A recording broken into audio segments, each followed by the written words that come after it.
J'ai participé il y a 2 semaines en Sicile à une rencontre avec des jeunes du village d'où je suis originaire.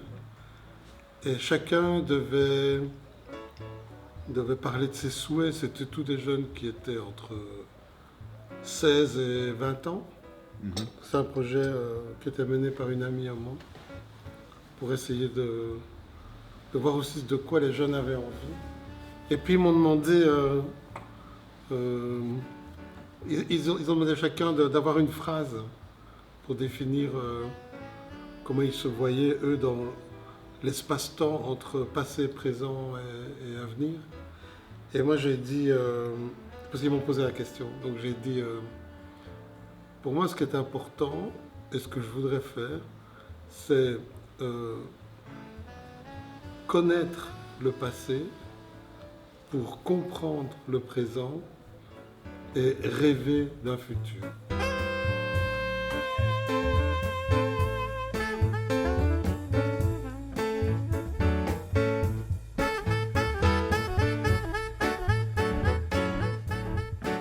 Dans le jazz, c'est comme ça. Tu dois connaître, apprendre ce qui a déjà été fait, te retrouver dedans, toi, avec ton identité, et puis rêver d'une musique qui n'existe pas encore.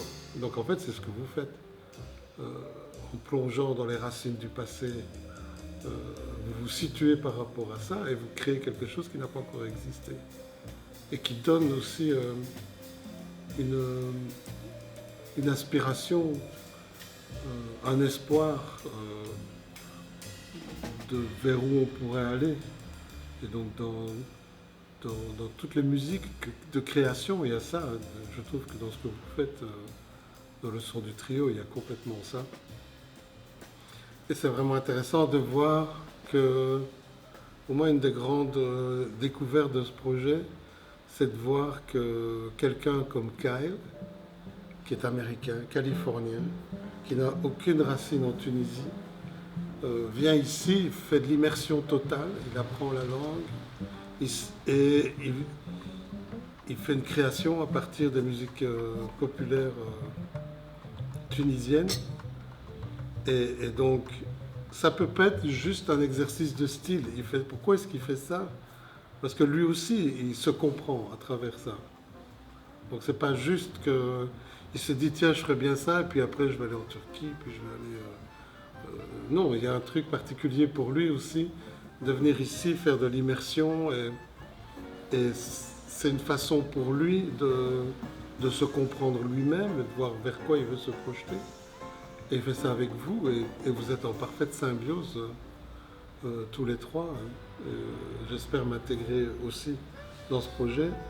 Mais en fait, en travaillant, c'est ça que souvent on ne comprend pas très bien, en travaillant sur les particularités ou l'héritage d'un endroit, on n'est pas en train de dire cet endroit est plus génial qu'un autre.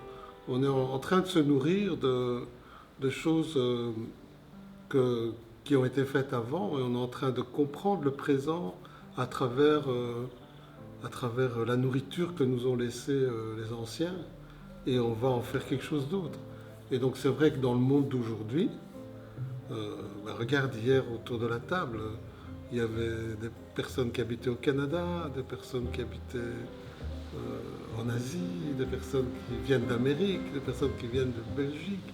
Et on est là autour d'une table en train de partager un moment ensemble. Donc en fait c'est ça, c'est le monde aujourd'hui, on est tous sur le même bateau, on est tous sur la même planète. Et en travaillant sur l'histoire, les particularités qu'on nous a laissées, on peut mieux comprendre qui on est, on peut mieux se définir, on peut peut-être aussi rêver d'un futur. Donc moi je pense qu'il y a ça dans votre musique, et, c'est quelque chose de très très encourageant.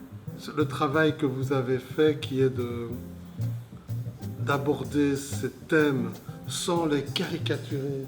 Parce que moi j'ai vu beaucoup de projets qui se nourrissent de l'Orient en le caricaturant, tu vois, à travers les gammes orientales ou à travers les modes orientaux ou soi-disant orientaux, les gammes arabisantes.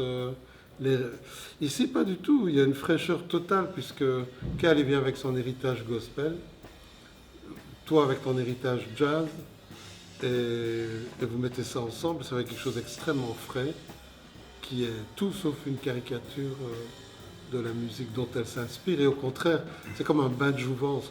Réentendre les morceaux de Eddie Jouini ou d'autres artistes revus à cette sauce complètement surprenante, ça fait du bien. Et puis surtout, ça révèle un potentiel qu'on n'avait pas imaginé dans cette musique-là. Oui, il peut y avoir des accents churchy ou gospel que Kyle y met, ou jazz. Et la force de ces chansons, on s'en retrouve décuplée parce que c'est des chansons toutes simples qui s'adressent au commun des mortels pour les accompagner dans leur vie de tous les jours. Et ben on peut le faire avec le jazz aussi, et là c'est la preuve que c'est possible.